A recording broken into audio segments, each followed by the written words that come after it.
Real Agents of Change have been doing a program called Community Foundation Collaboration. It's a tongue twister. And Rick Peck has been a wonderful friend to our folks. He's been helping us really understand community foundations. And of course, this is all around the topic of charitable gifting of real estate and philanthropy in general. You know, our goal is to bring nonprofit and for-profit, specifically nonprofits and community foundations together with real estate people and financial people so that we are moving the needle from 9 billion a year to 29 billion a year to the nonprofit world from gifts of real estate. So Rick has been in the nonprofit world for 15, 20 years. I'm going to let him give his bio, but here's what I want to say about Rick. When we first met, we were on a Zoom. We have some mutual friends that were doing a presentation. I reached out to him as I did probably 20 other people from that Zoom.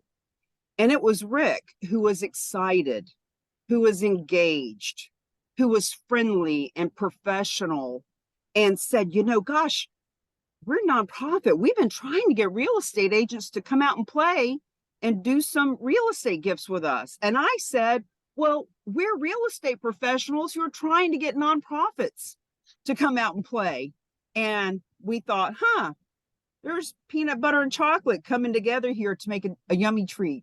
So Rick, please feel free to go ahead and take over the screen and just share with us who you are, how this charitable gifting of real estate can be a way for all of us to bring so much abundance to the communities we love.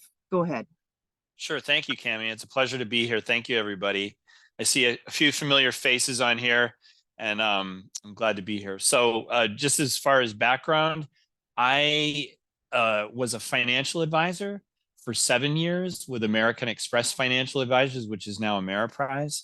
So I did retirement planning, education planning, and so on, insurance, cash reserves. That was my niche. And I did not talk about philanthropic giving back then. It wasn't something we were taught to do. It was just, we focused on the 6 key areas of financial planning, and that's what we did. So when my wife was working at Dartmouth College in 2003, and she said, hey, in 2005, she said, hey, maybe you want to join Dartmouth College. And I said, well, what would I do at Dartmouth College? I'm a financial advisor. And she said, I don't know, just see if there's something there. So we looked at what was available, and a position was called the Associate Director of Gift Planning. And so I said, well, that's interesting. They do gift annuities, they do charitable remainder trusts, real estate is donated, all kinds of other types of unusual assets. I said, that seems interesting. I've always been interested in estate planning, but I didn't really dive in beyond recommending a will or a trust. So anyway, I applied and I got the job, and I did that for 4 years, traveling around the country, talking to alumni or former, undergraduate alums.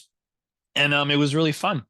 And then I ended up becoming director of gift planning for Dartmouth's medical school and also Dartmouth Hitchcock Medical Center at the exact same time. So it was the academic medical umbrella, I guess, is what I was under. I worked for 2 different 501c3s at the same time, Dartmouth College and Dartmouth Hitchcock.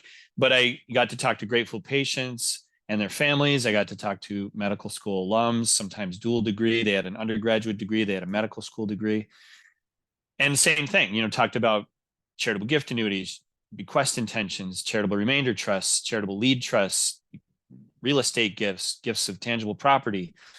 And then I started moving into major gifts of 50,000 or more, outright giving, moved into outright gifts of $1 million or more. I held on to the plan giving piece all along. We started talking about some really big gifts with people, as you might imagine, as you all know. Once you start getting into large conversations, it's not cash, right? It's all kinds of different assets. The biggest gift I started to work on was going to be a $100 million gift. It was a gentleman who was donating $200 million to 2 different institutions, $100 million to each. So that was exciting. In 2017, I started working at the New Hampshire Charitable Foundation as the VP for Development and Philanthropy Services. So now I'm working for all kinds of different nonprofits. So a community foundation is well suited to taking in all kinds of different types of assets, cash, real estate, all the things I mentioned, life insurance. And then when Cami and I met, like she said, I feel like we're still to this day talking about how to bring in more non-cash asset donations, especially real estate, when there's so much real estate out there. So it's kind of a puzzle, really, in some ways, why we're not presented with these more.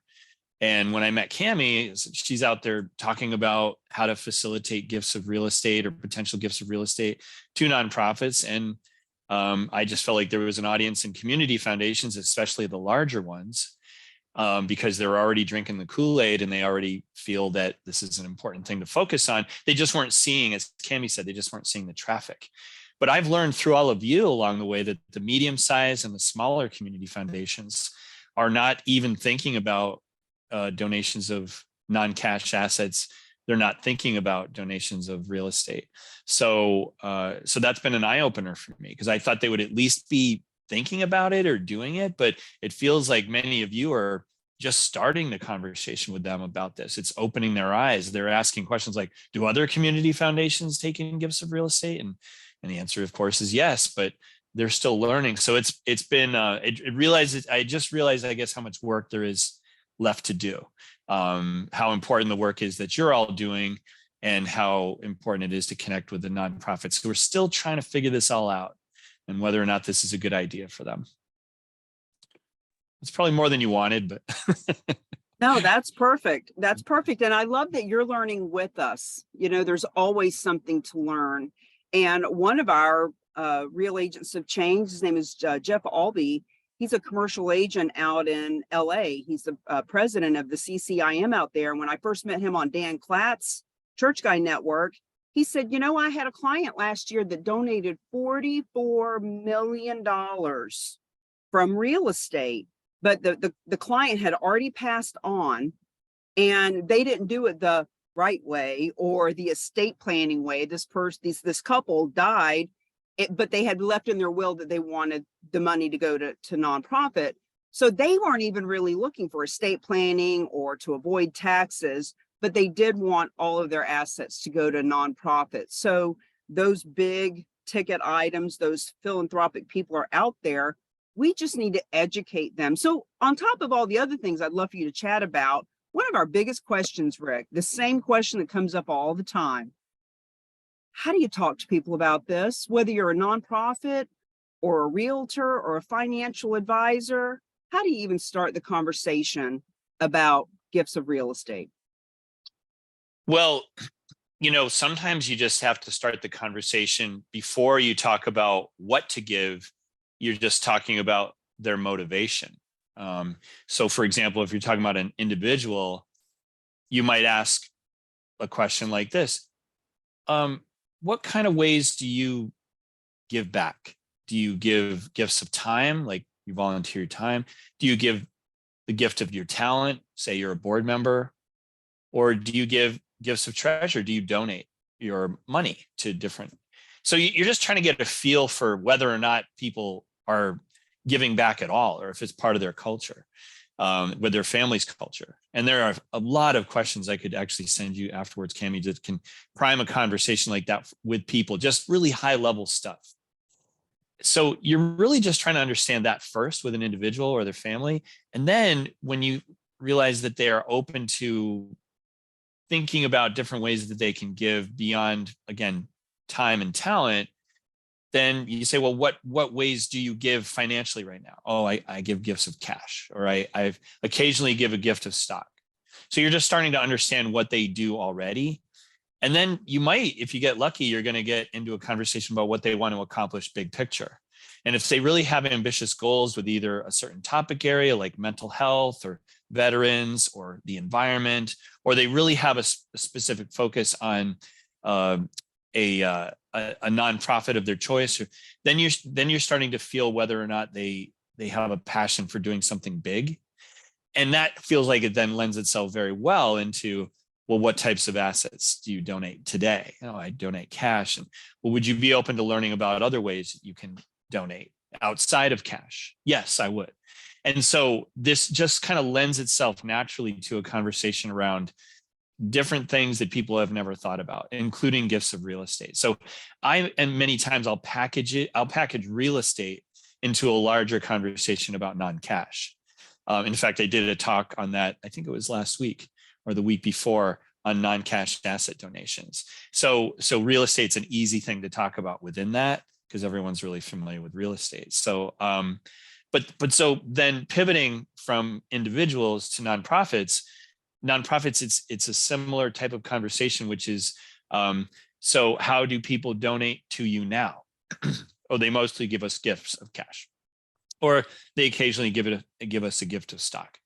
Well, would you be open to learning more about how you might take in gifts that are beyond cash or beyond gifts of publicly traded securities, and looking maybe at how you put policies in place and your procedures in place to do so?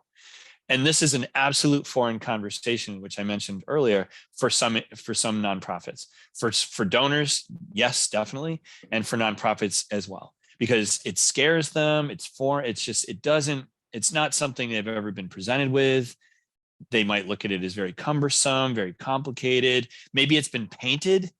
The picture has been painted that it is complicated to the individual. I mean, I'm sure there are nonprofits that talk donors out of making gifts that are more complicated than cash. Oh, I don't think you want to do that. That's really complicated.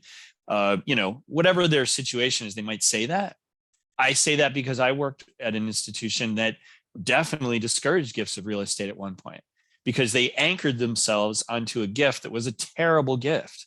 It was an awful gift that they took in many years ago, and that's all they could ever talk about. It was the only reference point they ever had, and it was all I could do to try to get them to overcome that.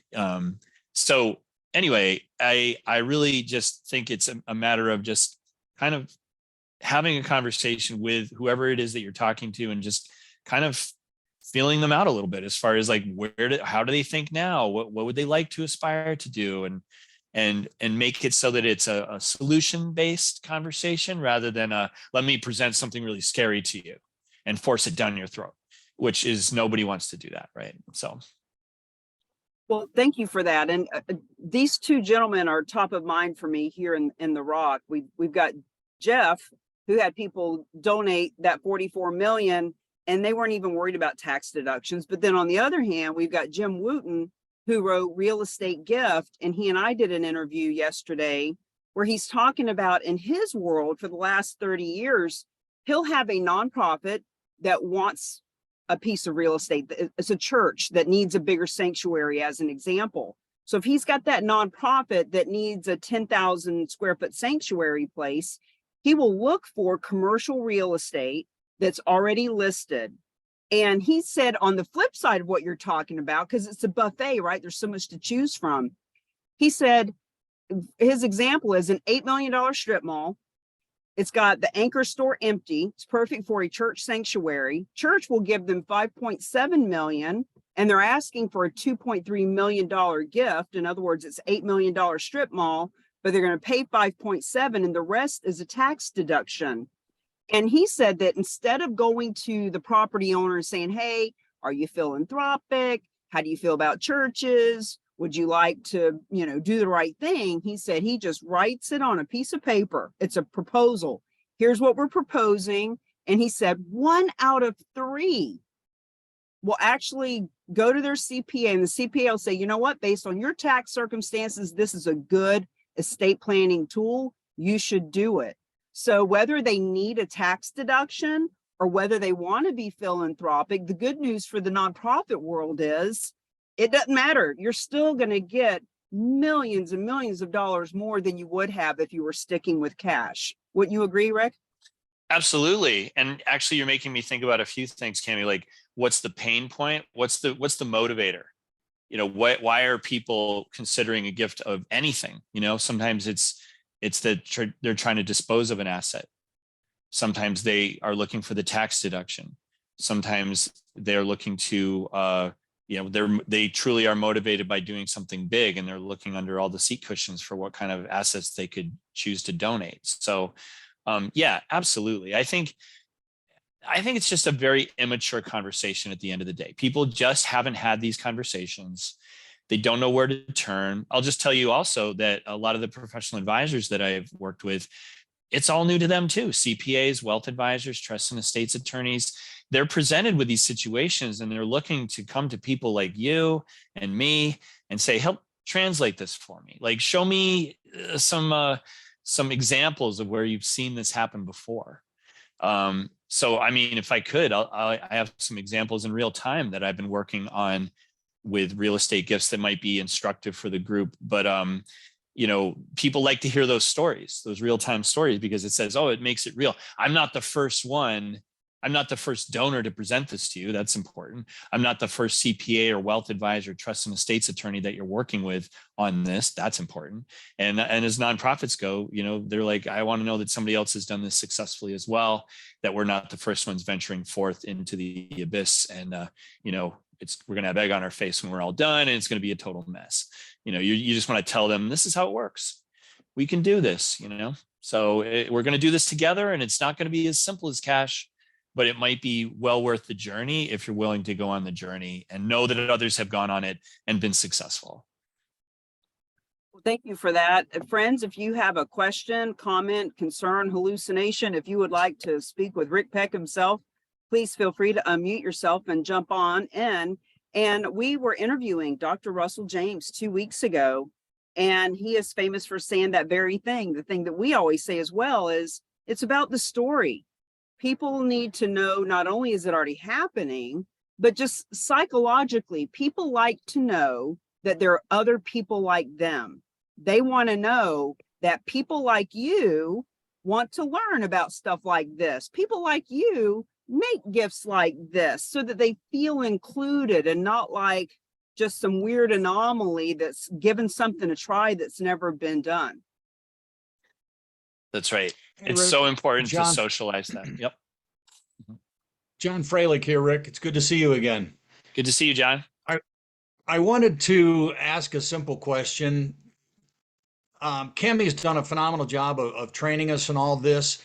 Can you give me your top 3 arenas, if you were in our shoes, where you would go out to introduce this offering? I mean, we've got nonprofits and community foundations and CPA firms and estate planning law firms and lawyers in general and hospitals. And I mean, there's just a pile of people that could use this.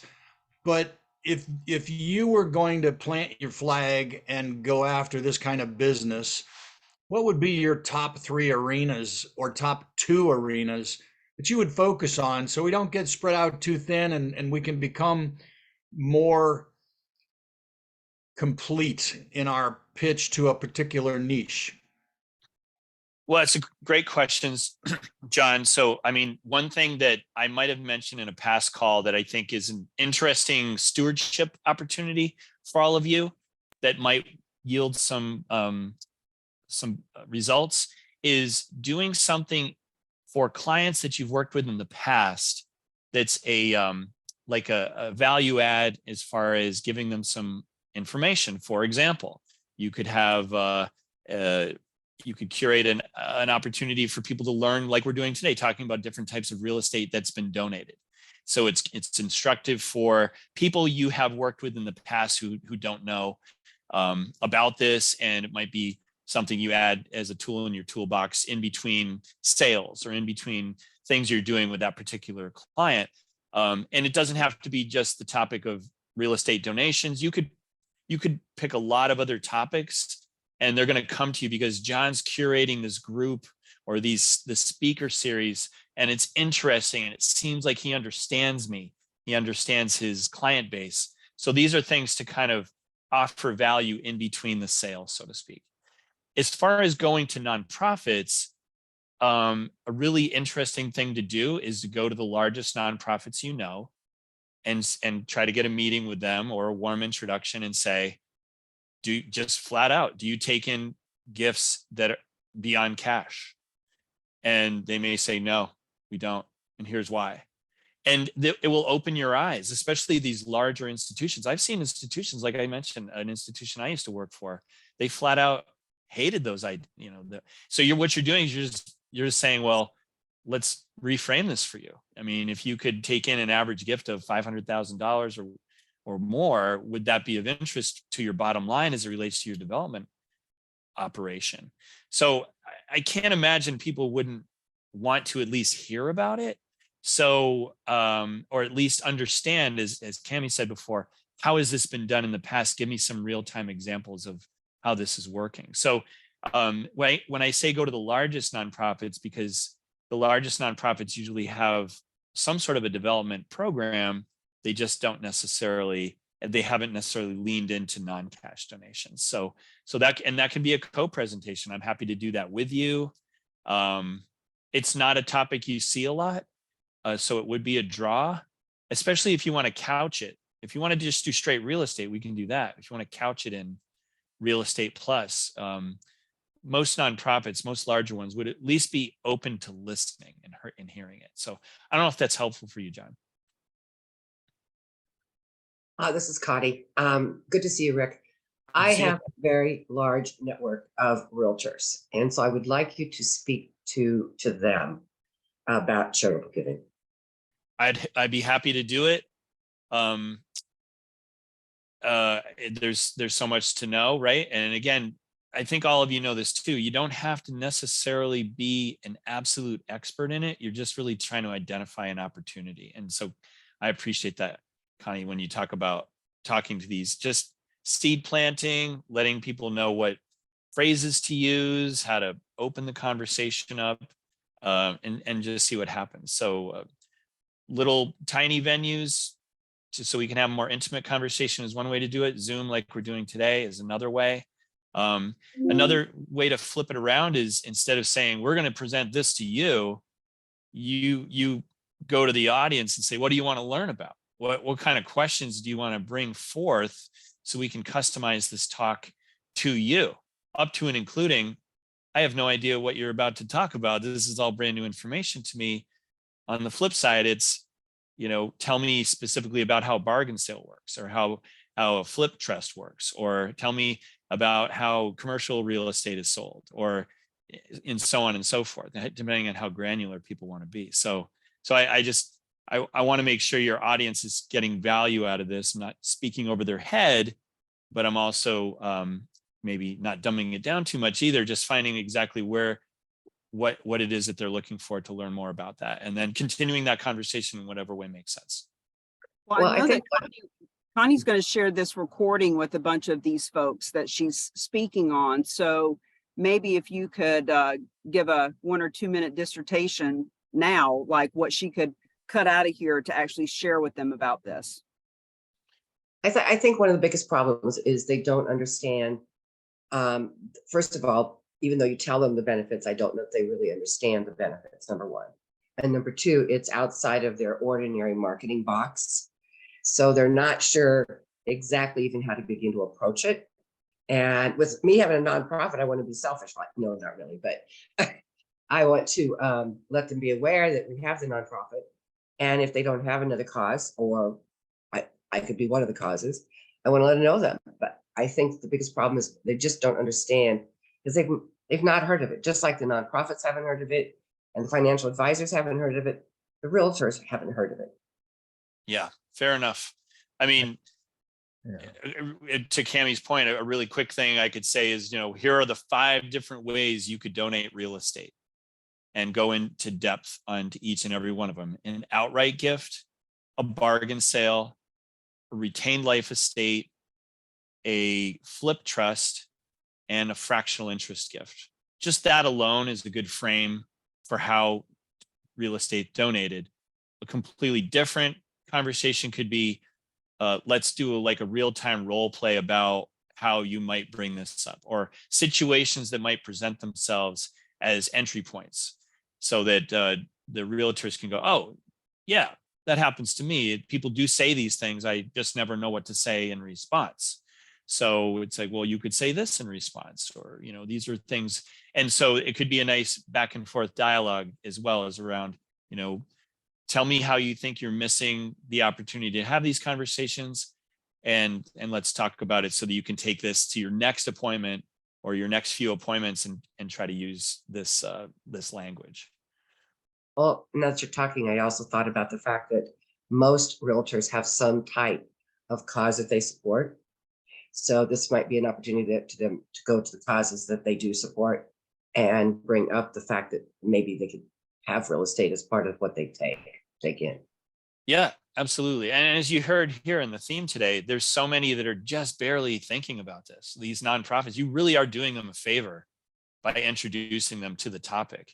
It might be a long runway before they even accept a gift of real estate, but at least you're getting their wheels turning, because it's really a tragedy, as we all know. I mean, just the fact that there's so much real estate out there and so few institutions that are actually taking it, or even working with another firm like Realty Gift Fund or some of these other that can do all the work for them and then send them the net proceeds. I mean, it's just like, why would you not want to be taking advantage of outsourcing this to another group and advertising real estate on your website and seeing what happens? I mean, it's just, but they're so far away from that because they stick to what they know: event fundraising, annual fund donations, online donations. You know, they stick to what they know. And this is what they don't know. So you really are all doing, every single one of you, if you just have one conversation with one nonprofit, with their development team, and said, hey, I just want you to think about this. That's like huge. If we all did that across the United States, how many seeds would we be planting? You know, that's, I feel like there's just so much of that still left to do. Hey, Rick. Yeah. For you. Brian. I've also had success reaching out to veteran. I talked to my friend he used to be like 10 years with a veteran group. So, I mean, it's, you know, he already gave me an introduction, so it's been well received. So obviously I'm going to focus a little on that. But when you were talking, I was thinking about, you mentioned something about director of gift planning, something like that. Yeah. I'm going to Boston Saturday, and I went to Boston College for my master's, and I'm just wondering, is there something, you know, to connect with the university like that? Because they obviously get big donations from their donor base. I'm just wondering, you know, how I would go about that. So you're an alumnus, you said? Right. Yep. Yeah. I mean, you're going to get their ear just because you're going to say, hey, not only do I assume you may give back yourself a little bit, but if you're saying, I'd like to help the school get even more money, and I just want to understand, do you take in these types of assets? I mean, just, they'll appreciate you having the conversation. I can tell you it's rare that an institution is just really humming along with consistent gifts of real estate. So back to what we had said in the beginning, even if they do accept gifts of real estate, it'd be interesting to ask them, what's your volume? How often do you receive these? What's your mix? Are you receiving gifts of raw land, residential real estate, commercial real estate? What do you receive? Are these estates that come in? Is the real estate liquidated and then you receive the net proceeds? I mean, these are things, if you're asking these kinds of questions, you're really getting them to dive in and tell you how much they're actually doing in this space. And again, you're all of you have the entry point of saying, I can actually help make some rain for you. I have a network of realtors. We want to help you at least consider potential gifts of real estate. Would you be open to that? I mean, I can't imagine any nonprofit, especially if they already take in gifts of real estate, saying, no, I don't want to increase my volume. So I'd say it's really kind of coming from your heart and saying, I'm really trying to help you here. I just want to understand the landscape. I want to understand how you're working already and see if we can tap into the network of people that I know. So. Got it. Thank you. Yeah. By the way, when Brian said gift planning is really code for more complex donations.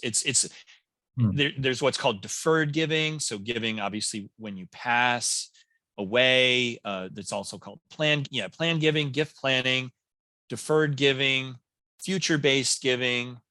These are all, code for something that's not necessarily straightforward cash. So if you're approaching, and if you're lucky, you're not going to see a lot of this, but if you approach a nonprofit, you can ask them, do you have a planned giving office? Do you have a gift planning office? That's basically saying these are the people who are probably working on the more complex assets. They're going to be all ears for this kind of thing. But they may not have a gift planning office. They may just have a development office, or they may not have any development office at all. So you'll learn a lot when you ask these questions. But obviously it all comes from a place of, we're trying to help you receive more income, receive more contributed revenue. Is there, so, I mean, the way Boston College is listed is private, not-for-profit. Does that add any complications or for donations, or it's not really? It's still a not-for-profit though, isn't it? Did you say they have they must, I was just looking, it just categorized. I guess it's private. Dartmouth College is a private institution, receives Okay. Charitable contributions versus a public institution, just like a lot of those institutions we know. So if you're not sure, you look them up online, put their name and 501c3 and see if something pops up. They may have a separate leg that's a foundation, Right. like the Boston College Foundation. They might have that, or they might just take it indirectly. It depends, but yeah.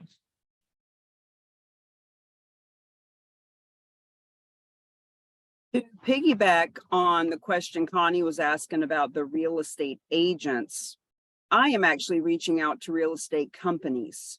As I travel the country in my RV, I want to go visit offices, and I do a little bit of that. I'm doing a book signing at Barnes & Noble in a couple of weeks and all that. But I'm wondering, from your perspective, Rick, a little more sophisticated conversation about how to approach real estate company owners, real estate offices with hundreds of realtors.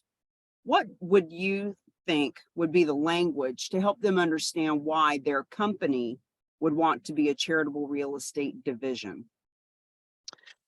Well, I guess I would start with, I talk about this often in lots of different fields, is that there's the commoditization. Your industry might be a commodity. In other words, what's your differentiator? So if real estate companies are looking to differentiate themselves, how are they doing it? You could open it up like that. Forget the idea of let's talk about real estate guys, but like, how do people think about you when they think about your particular institution? Is there something that you do that's different than other real estate agents? And just let them talk. And if they're kind of like, no, we're kind of looking for a differentiator. We really don't know. It's an increasingly competitive marketplace. We don't know what to do. And obviously that leads right into, the rock stars and such. But I'd say what the thing I've struggled with is I don't know that they want this. You know what I mean? Like, do you want to differentiate yourself? Do you want to bring these conversations forward from your realtors to potential clients? Or is this like so far off your radar screen, you're just trying to sell real estate in the traditional way, or help your clients buy real estate in the traditional way? Like, I don't want to push a rope, as they say, right? I don't want to get into this and feel like I have to sell this really hard to them. I want to understand, are they looking for something to differentiate? And if so, let's talk about something that I guarantee many of your clients never talk about, which is donations of real estate.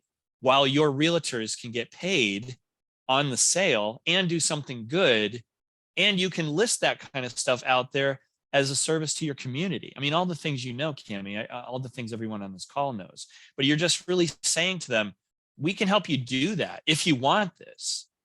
If you don't want it, I can't make you do it. But if you do, there's all kinds of things you can learn about, and all kinds of things you can bring to your realtors and to their clients. And I'll say this again, this happens all the time, just in the world of philanthropy. People want to talk about charitable donations. They just don't know who to talk to. Their CPA isn't always bringing it up. Their wealth advisor isn't always bringing it up. their trust and estates attorney may not be bringing it up. Their real estate agent may not be bringing it up unless it's one of the rock stars. So they're kind of like, I want to talk about this, but I don't know who to talk to about it. So you're doing these individuals a favor by bringing it up and obviously helping them dispose of an asset that might be out of the realm, out of the, their skill set and out of the skill set of maybe the other professional advisors they're talking to. So again, you're just inviting the conversation. The approach, back to your point, Cami, the approach is, I have something that can help you differentiate yourselves in the community, do good in your community. Would you like to learn more about that? And Well, see what happens. To your point about it not being on the radar, I was at a shareholder event for a real estate company in June last year where they had 10,000 agents in a conference room, and it was open to have any speaker talk about anything. And then they said, okay, we're all going to vote on what the speakers are going to talk about. And then they put all these topics and subjects: social media, recruiting, just a dozen or so real estate topics. And I went up to them and I said, I thought we were going to be able to say what our conversation is, and then people could vote on it. And they said, well, we've got all these topics. And I said, yeah, but nobody's going to just say, hey, I want to hear about charitable gifting of real estate. Like they don't even know what they don't know. And it's Right. just it's so sad, to your point, that people stay with what they know. When you were saying that even the nonprofits, they not only do they not ask for real estate, they turn it down when it's offered, and they discourage people from giving it. It made me think of what we talk about in the book.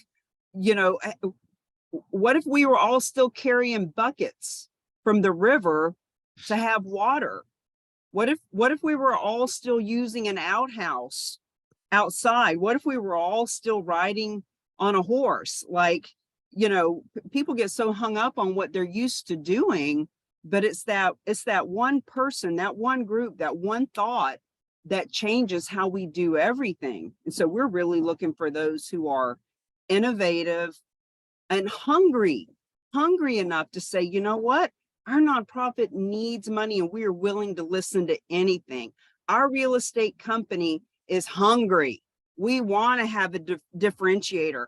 Our financial advisors, that we don't want to talk about what everybody else is talking about. You have something new and different, please share it with us. Those are really the conversations we're looking to have. Right. And, if any of you need real life examples of real estate that happened, like you want the whole story, maybe people need that kind of concrete, walk me through this from soup to nuts to make it real. How long did it take? What were all the things I needed to do? Like, what was my role as a real estate agent? And I've mentioned this before in past calls, but when I call a real estate agent, if I call 3 and one calls me back, they're already on the top of my list for, I'll probably do business with this person unless they tell me something that makes me pause. But otherwise, they're already showing me they're hungry for the work. And almost 10 out of 10 times, that person's been really, really good. They've been really solid as far as like somebody that I could work with. But I'd rather not have things so sort of by chance. I'd rather know that. I would think any nonprofit would rather know that they're working with people who have done this often. They're presenting potential gifts of real estate often, and they've seen how this commercial real estate was donated. Also, I'll mention this too, and maybe this is obvious to all of you, but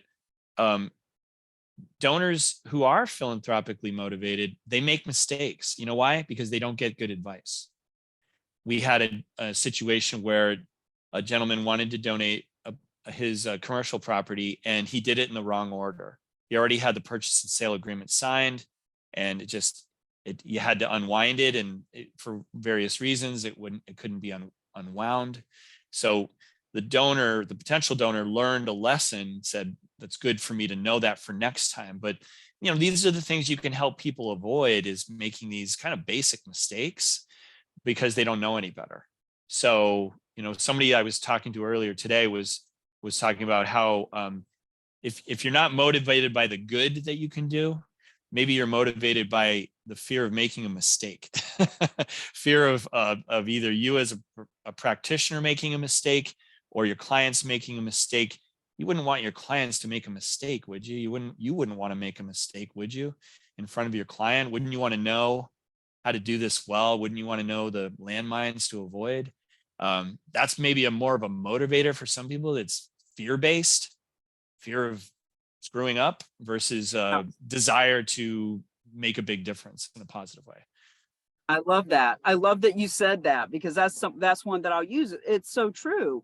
And Dr. James mentions that when a donor donates a piece of real estate, they are very, very likely, there's a high probability that they will actually donate a second piece in that same year, because now that they know that they can do it that way. Oh, well, I've got this other real estate. Now that they see how simple it can be, now that they see on paper the tax benefit, now that their psychology has changed from reaching in their pocket for some pocket change to dipping into their wealth bucket of real estate, there's so much to be said about bringing this to light as to why it is a benefit for everyone. Yeah, absolutely. I'll tell you a story that you can take on the road with you. A professional advisor, wealth advisor, he said, "Hey, Rick, I'm not sure where this is going, but I have some clients who have some raw land and it's just sitting there and they've held onto it for many, many years, but they're not doing anything with it.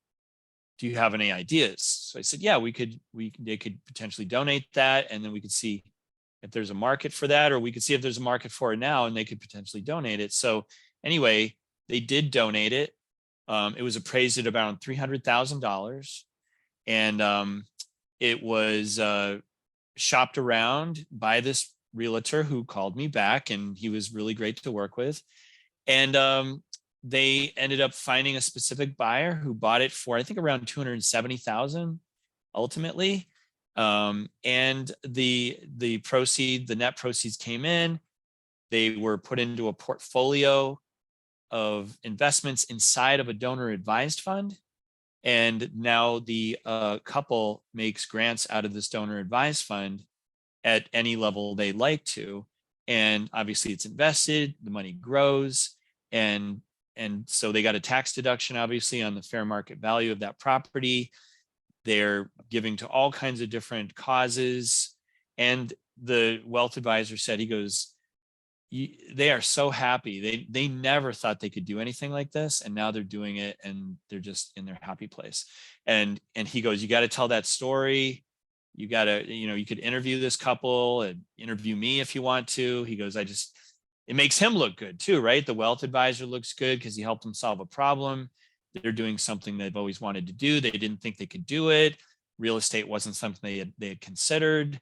And there's probably 1,000 stories like that across the there's probably 1 million stories like that across the United States of had this asset, didn't know what to do with it.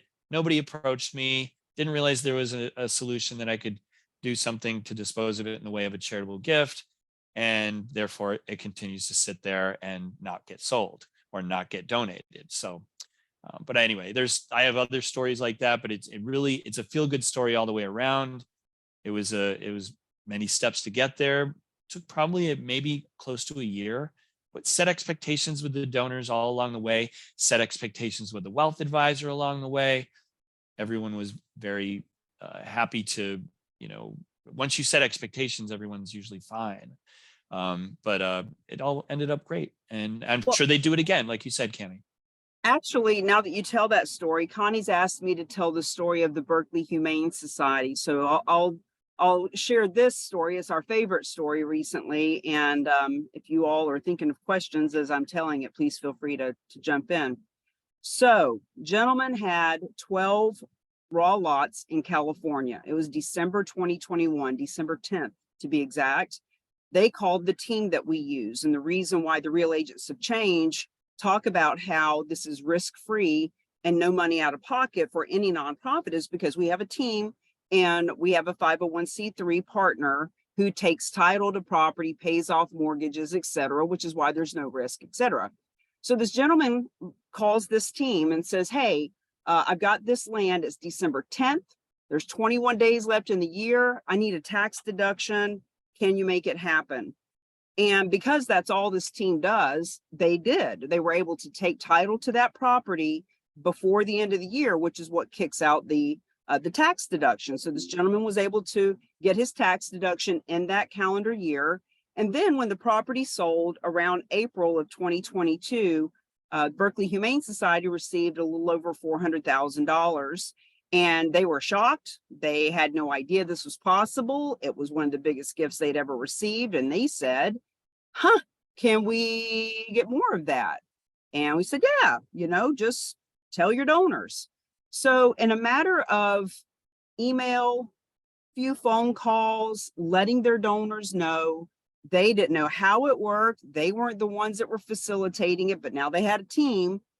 They had a second donor who said, my mother left me a house in Carmel, California. It's in a 55 and older community. I am never going to live there. You can have it. And when that property sold, they received $646,000.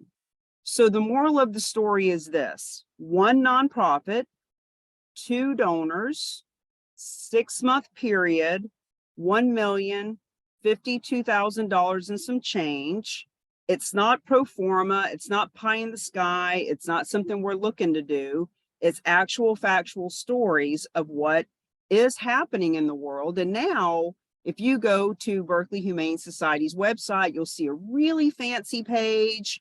You can pop in numbers of what you paid for property, what your tax bracket is, how much you'll save on capital gains.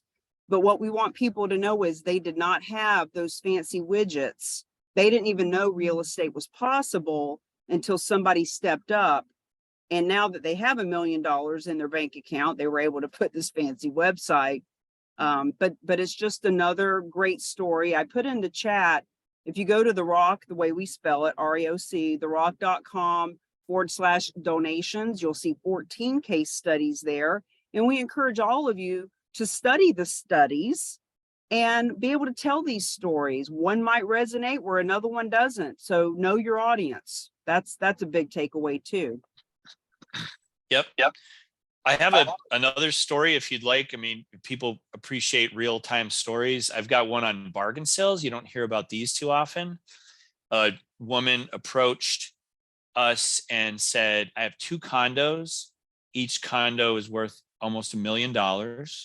She said, I don't want to do this in my lifetime. I want to do it at my passing. And here's my motivation. She said, I have a spouse. We live in one condo. The other condo is a friend of ours that gets a subsidized. She rents for far less than we would normally charge an average person. The potential donor approached us and said, I want to make sure that both my spouse and or our friend is taken care of.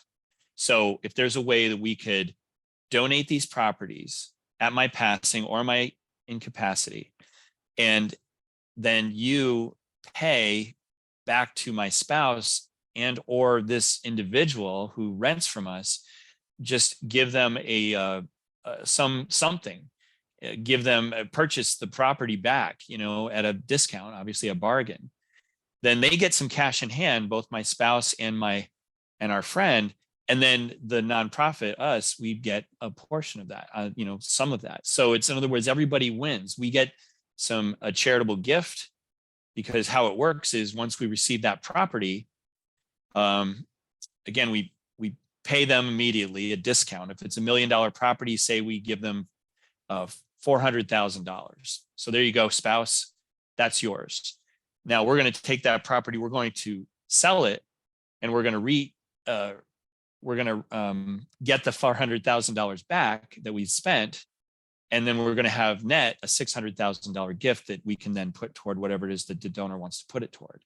So it wasn't just one bargain sale opportunity, essentially a testamentary or something close to that with one property, but it was 2. We did it with 2 different situations, and that solved the problem, right? For her, this woman is charitable, and she just wanted to make sure that her her loved ones were taken care of too, with some sort of a cash out of sorts, without them having to deal with any of the burden of selling the real estate. That's something that the nonprofit would take on, or again, a helper would take on, like Realty Gift Fund.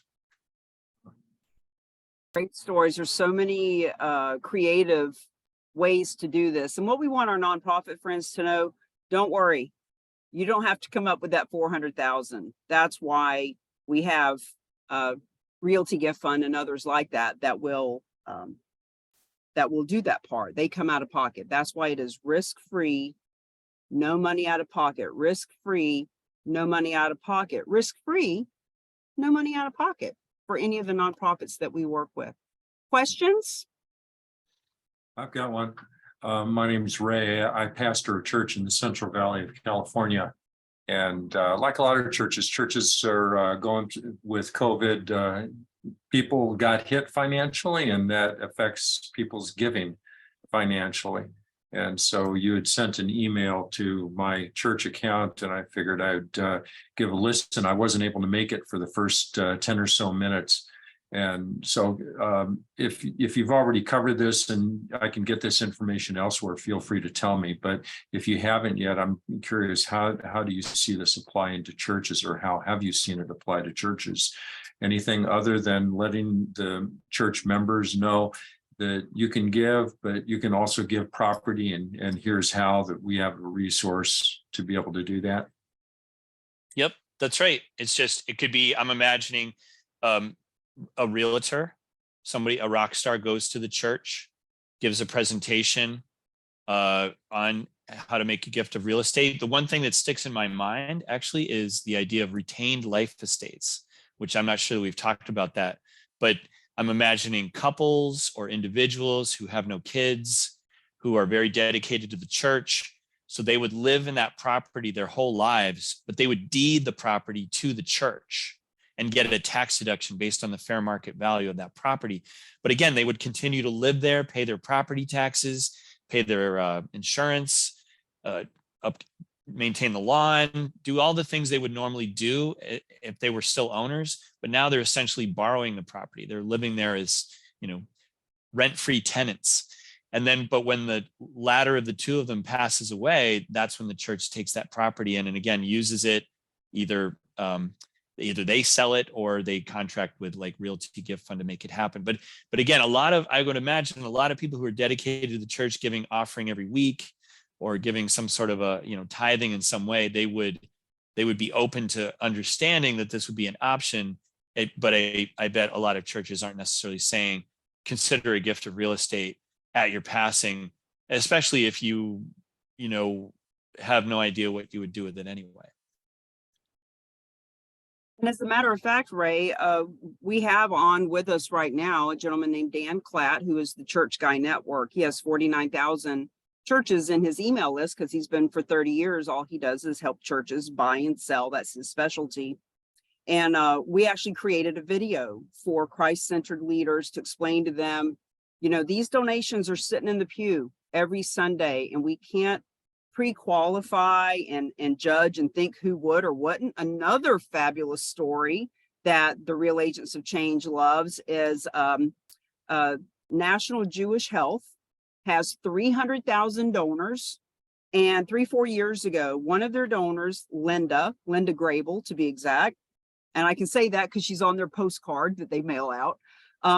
She was giving $25 a year, $25 a year for 32 years. Now, on that list of 300,000 donors, she was not at the top of, wow, this person would give real estate. But she saw a presentation by Realty Gift Fund, one of our partners, and she learned she could donate real estate. And she had a cabin in the Poconos. It was a simple cabin. Her family had left it to her. It wasn't the $600,000 in equity that is the average from a gift of real estate. It was only $39,000 to that nonprofit. But for Linda, it was her way to leave legacy.